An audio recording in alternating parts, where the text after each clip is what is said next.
Why do you procrastinate? I get a lot of people telling me they struggle with procrastination. What is that? Is it a state of just wandering? Is it just laziness? Is it judgment for yourself, for others? Let me tell you what it is. Procrastination is a two-part thing. One, you've set a goal for yourself. Problem is it's vague. You don't know what the goal is, or it's too big. Good on you for creating a big goal, but you've got this thing that you want, and you've made it really huge in your mind, and you're so focused on the payoff that when you go to take action, it feels scary. So how do you stop procrastinating and get what you want, right? I tell you. Massive imperfect action. Massive imperfect action. There's a concept in business that when they launch a product, they just don't launch it and think it's a good idea and then try to sell people on it. No, they go do massive amounts of research to find out what the public wants and what they will buy. So when the product launches, they already know what their sales are going to be. They already know what's going to happen. It's called minimum viable product. What's the one thing that you can do to take you one step closer to your goal? The people that succeed aren't the ones of just some massive superior talent or some God-given gift of money or business. No, they're the ones that chunk it down. They chunk down what they want and just keep working at it a little bit by day by day. And when you get those little wins, it's kind of like that analogy of a space missile taking off. It burns like 90% of its fuel in the first mile or two just getting off the ground.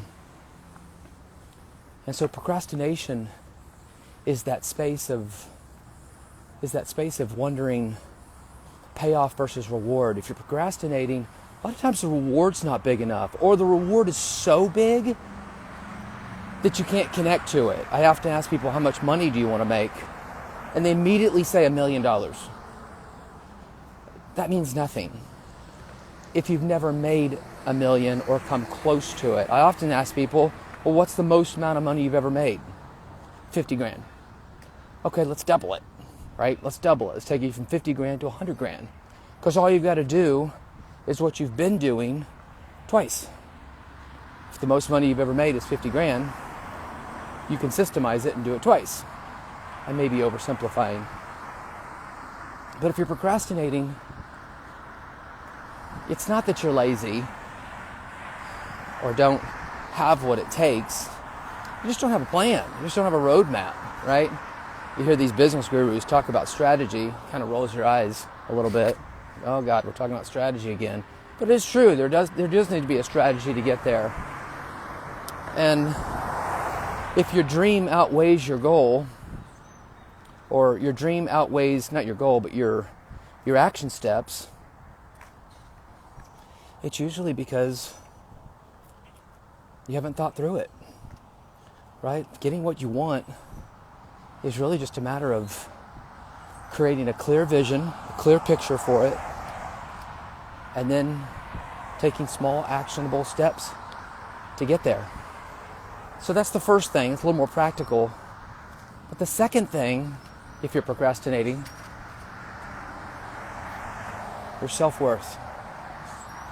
You don't think you're worth it. Of all the people that I speak with, self-love, self-worth is the core wound in every one of us. All of us, myself included. All of us.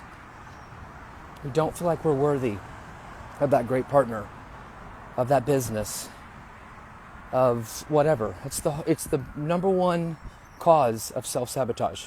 Otherwise, why would we self-sabotage, right? It's that yo-yo back and forth. Many of you tell me, I get so close, right? I'm going to make my sales goals. I'm going to get the girl. I'm going to make the money I want. Emergency. And you get really, really close.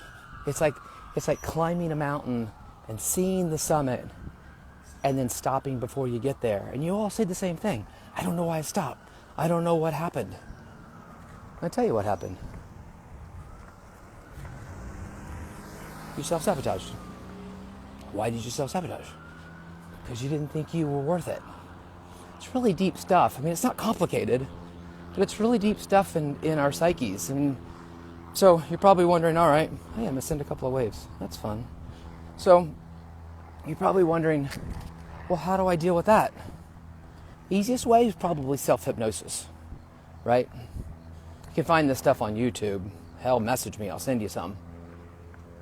Do for 21 days. That's the place where habits get created. Listen to a self-hypnosis track. First thing in the morning, first thing at night. When your brain is calmed down, you're a little more in alpha state, lower beats per minute, right? You're relaxed. Get in bed, put on some headphones, and just fall asleep to it. That's about 20 minutes. And let that reprogram into your self-conscious that you have value. It works great provided you've dealt with the wounds and the pain that caused the lack of self-worth in the first place. All right, so if you still have pain from dad smacking you around, or mom leaving you at the mall, or your brother pulling your hair, or your sister calling you fat, or whatever happened when you were a child. I'm not minimizing that. I'm just, things happen when we were kids that we form identities around. And then the identities never get challenged, and so they cement in us as if they're real, and they're not real. I mean, they're real to you, but they're not real. And they definitely feel real, and that little kid just kind of plays out, right? I've seen grown men in their 50s, even 60s, have a little wounded 3, 4, 5-year-old. It's always 7 or less. It's always 7 or less. Not that bad things can't happen to us when we're older. You can heal from that trauma. But the core identity stuff always happens when we're 7 or less. Because who we are is formed by the time we're 7. There's a saying, show me the 7-year-old and I'll show you the man. So you got to go back. There's that little kid.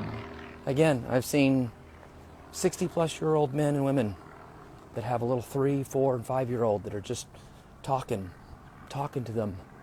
And it just feels really inappropriate that an older person is doing these type of immature things. And what's really happening is that child just wants to come out and talk. That child wants to come out and be heard.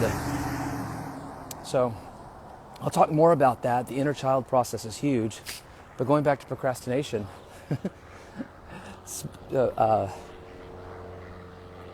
massive imperfect action. That's the practical side. The internal side, it's always an internal work, right? Is self-love, self-value, self-worth. Who are you? And do you deserve this thing you're going after? You figure those two things out, you'll stop procrastinating.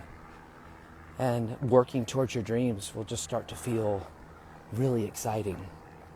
Anyway, I hope this helped you. Thanks for jumping on, guys. It's a beautiful Wednesday. Is it Wednesday? Yeah, beautiful Wednesday morning. Just out here doing my walk around the airport. All right, much love. Gotta go.